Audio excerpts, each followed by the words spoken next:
Bueno, en la Ciudad de México y en diferentes entidades de la República pues ha prohibido el plástico, por ejemplo, las bolsas de plástico.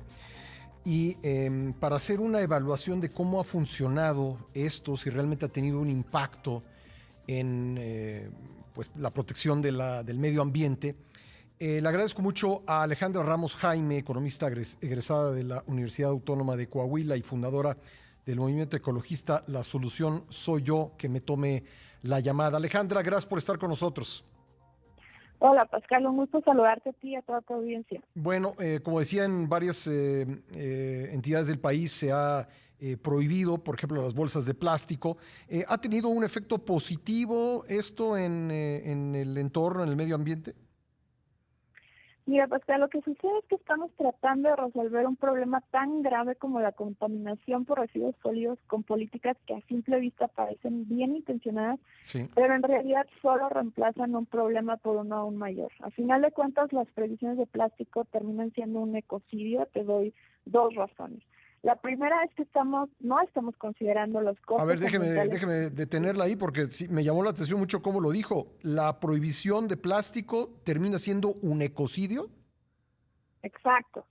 Sí, te doy dos razones A por ver. esto. Mira, no estamos considerando los costos ambientales de sustituir el plástico por alternativas potencialmente más contaminantes.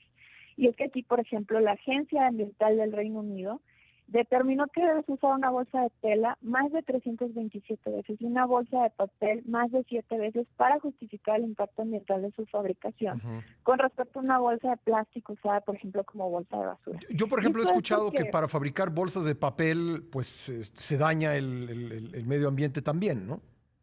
claro, porque estas dos alternativas, que son las más populares en reemplazo a las bolsas de plástico, requieren el uso intensivo, la explotación intensiva de recursos como tala de árboles, consumo, contaminación de agua, consumo intensivo de energía y emisión de gases de efecto invernadero, que son los costos que no vemos cuando estamos como tratando de legislar en este sentido. Y dos, porque nos mantiene complacidos mientras seguimos ignorando el problema de raíz, que es la pésima gestión de residuos en México. Uh-huh. En México, te digo, más de 16,000 toneladas de basura quedan sin recolección diariamente y permanecen dispersas, bueno, ya sea en calles, alcantarillas, medio ambiente, etcétera. Y el 87% de los destinos finales de basura son tiraderos a cielo abierto. Quiere decir que no cumplen con las propias normas ambientales que el mismo gobierno establece. O sea, es un ecocidio, digamos, porque creemos que con que ya no haya bolsas de plástico, con eso ya resolvimos el problema. Claro, y el problema es mucho más profundo. La Ajá. contaminación que vemos no es simplemente de bolsas de plástico, sino en general de todos nuestros residuos. De hecho, en México el plástico es solo el 11% de todos los residuos Uh-huh.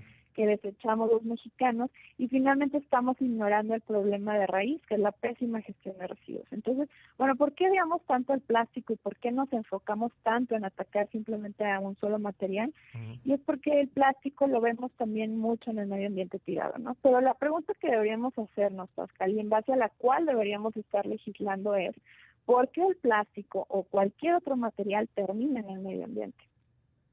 Y esa respuesta, bueno, es por nuestras persistentes fallas en la gestión de Sí, residuos. bueno, Entonces, ahora mismo en la Ciudad de México, pues los esfuerzos que se habían hecho para reciclar, para separar la basura, pues ya no, en realidad en los hechos, a lo mejor me van a decir la gente del gobierno de la Ciudad de México, me dirá, sí, cómo no, el programa sigue existiendo, pues sí, pero en los hechos, pues no hay camiones de basura que recojan los desechos, o más bien lo voy a decir al revés, recogen cualquier desecho en cualquier día, sin obedecer un calendario o sin hacer un caso a un calendario que ya estaba establecido. Esto, claro, puede ser por culpa de los ciudadanos, pero también yo no he visto, digamos, por parte de las autoridades de las áreas específicas de recolección de basura, un esfuerzo por aplicar un programa de reciclaje.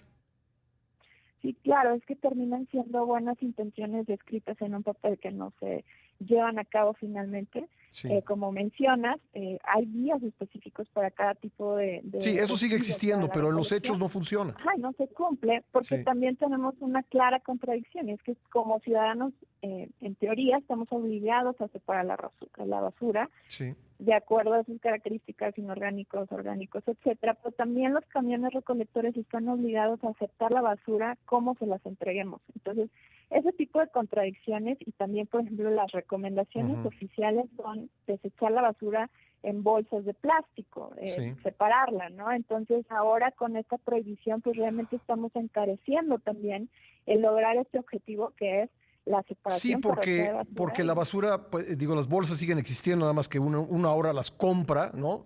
Compra las bolsas de basura en el supermercado y, pues ya no utiliza mucha gente las que les daban gratuitamente para sus mercancías. Pues gracias por esta reflexión, me parece muy importante. Alejandra, le agradezco mucho que haya estado con nosotros. Gracias a ti, Pascal. Bueno, te recuerdo nada más mis redes sociales para que sigan Sí, el movimiento La Solución Soy Yo. Es Ale Ramos Jaime en Facebook, Twitter, Instagram y YouTube. gracias Alejandra, muy amable. Gracias. Una pausa.